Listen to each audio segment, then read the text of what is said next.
दोस्तों, भारत के इतिहास में हमें सिर्फ राजनीति और युद्ध की कहानियां ही नहीं बल्कि एक ऐसे समय का जिक्र भी मिलता है जहां ध्यान और धर्म के साथ विज्ञान का संगम था। हमारे वेदों और पुराणों में ऐसे रहस्य छिपे हैं जो आज भी साइंटिस्ट और रिसर्चर्स के लिए एक अनसॉल्व्ड मिस्ट्री बने हुए हैं। क्या आपने कभी सोचा है कि कैसे ऋग्वेद में प्लैनेटरी मोशंस का उल्लेख है, सुश्रुत संहिता में कैसे आज के मॉडर्न मेडिसिन और एडवांस सर्जरीज के मेथड बता रखे हैं, और रामायण में कैसे इतने बड़े बड़े विमान मौजूद थे जो इधर से उधर कुछ ही सेकंड से पहुंच जाते थे। ये सिर्फ कहानियां नहीं थी, ये प्राचीन भारत का ऐसा विज्ञान था जो आने वाले समय में खो गया, लेकिन आज भी हमारे पुराणों में ये एडवांस टेक्नोलॉजी मौजूद है। तो आज के इस वीडियो में हम एक्सप्लोर करेंगे भारत के उन प्राचीन रहस्यों को जो दुनिया के विज्ञान के आगे एक कठिन प्रश्न खड़ा करते हैं। और बहुत सी ऐसी कॉन्स्पिरेसी थ्योरीज भी हैं कि वेस्टर्न साइंटिस्ट ने इन सब कॉन्सेप्ट्स को पढ़कर अपने नाम से उन्हें हर जगह पब्लिश कर दिया। तो दोस्तों चलिए शुरू करते हैं भारतीय वेदों के इस सफर को, जिसमें आपको कुछ ऐसी बातें पता चलेंगी कि आप भी सोचकर एक ना एक बार जरूर कहोगे कि यार इतने पहले ये सब मुमकिन कैसे था। तो चलिए शुरू करते हैं इस वीडियो को। दोस्तों, भारत के प्राचीन ग्रंथों में जैसे कि ऋग्वेद, यजुर्वेद और समरगम सूत्रधार में विमान का उल्लेख मिलता है, जो कि हवा में उड़ने वाले यंत्र होते थे जो एक जगह से दूसरी जगह जा सकते थे। समरंगाना सूत्रधार में तो इस विमान के प्रोपल्शन सिस्टम, उनकी बनावट और इन्हें चलाने की प्रक्रिया भी लिखी हुई है। रामायण का पुष्पक विमान तो हम सभी को पता है, जो कि अपने आप में एक चलता फिरता महल था जो रावण यूज करता था। वो कुछ ही मिनट्स में हजारों किलोमीटर की दूरी तय कर लेता था। रामायण में यह भी बताया गया है कि रावण हर सुबह पुष्पक विमान का इस्तेमाल करके लंका से कैलाश पर्वत जाता था, और आज के समय में देखा जाए तो उनके बीच में दूरी कम से कम 4000 किलोमीटर की है। तो वो सुबह ही इतना लंबा सफर करता था और वापस आता था। उसी समय पता चलता था कि पुष्पक विमान कितना ज्यादा तेज है। और दोस्तों, इसका साइज और इसकी बनावट इतनी ज्यादा बड़ी थी, इतनी विशाल थी कि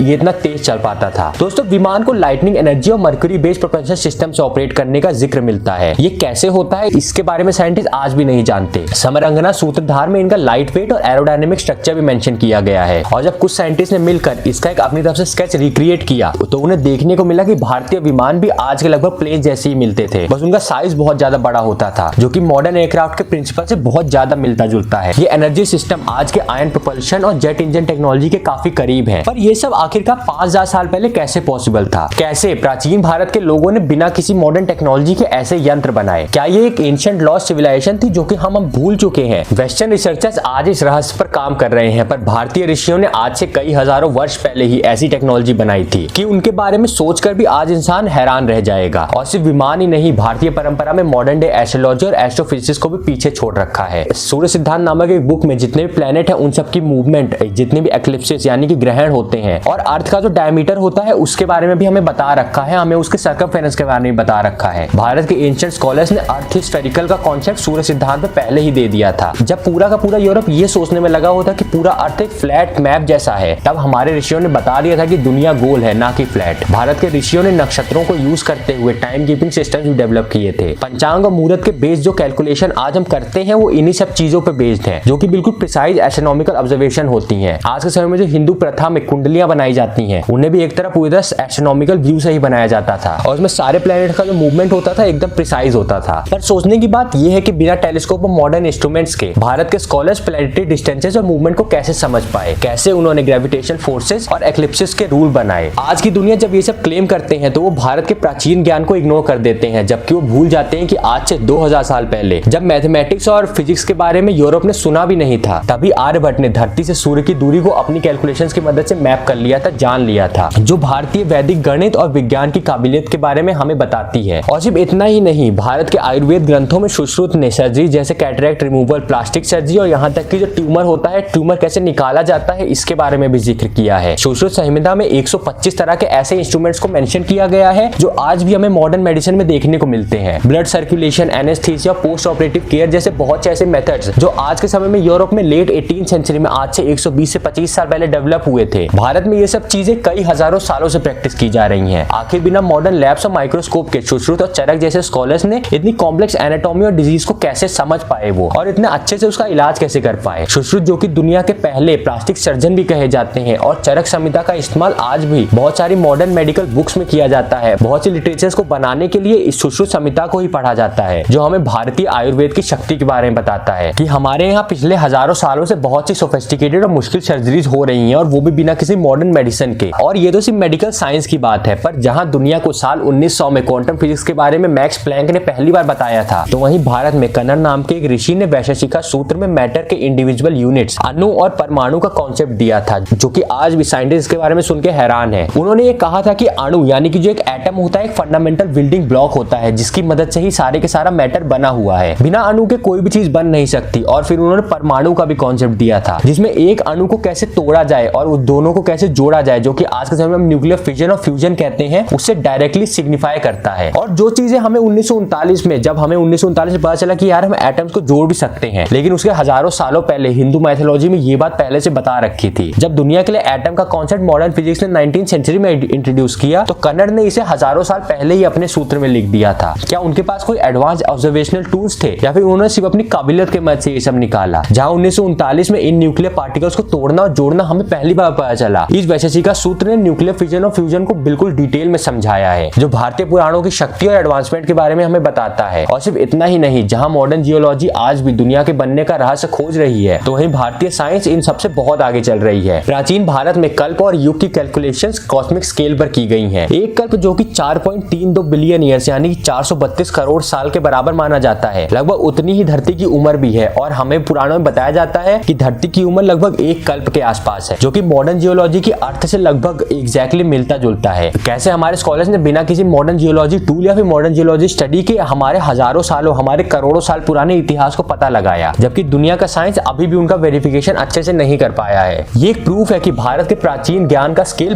बियॉन्ड इमेजिनेशन है, हम उसके बारे में सोच भी नहीं सकते। जहां आज हम इंसान अभी अपने यूनिवर्स के बारे में भी ढंग से खोज नहीं पाए हैं, तो वहीं आज से 5,500 साल पहले भगवत गीता में मल्टीवर्स और ऑल्टरनेट रियलिटीज के बारे में बताया गया है, जो हमें दिखाता है कि एक समय भारत की साइंस और टेक्नोलॉजी दुनिया में हर किसी से बहुत ज्यादा एडवांस थी। लेकिन साल 1992 में दिल्ली सल्तनत के राज से शुरू होकर 1947 में अंग्रेजी राज के इन 750 सालों की गुलामी ने बहुत से राजों को कहीं छुपा दिया। भारतीय जो हिंदू विरासत थी वो कहीं गुम हो गई, जिन्हें हम आज भी अच्छे से खोज नहीं पाए हैं और अभी तक अपने हिंदू संस्कृति को अभी समझ नहीं पाए हैं। और एक बात तो कहना सही होगा कि उस 750 साल की गुलामी में जितने भी बड़े बड़े हमारे पास कॉन्सेप्ट थे, उन सभी का इस्तेमाल करके वेस्टर्न साइंटिस्ट ने अपने आप को बड़ा बना लिया और भारत की सभ्यता एक अनपढ़ और इलिटरेट सभ्यता कही जाने लगी। लेकिन एक बात दोस्तों सच है कि एंशिएंट इंडियन सिविलाइजेशन में जो साइंस हमारे पास थी, उस साइंस का मुकाबला आज की मॉडर्न साइंस भी नहीं कर पाई है। आप इसके बारे में क्या सोचते हैं मुझे कमेंट करके जरूर बताइएगा। और अगर आपको वीडियो पसंद आई तो वीडियो को लाइक और शेयर जरूर करें। और दोस्तों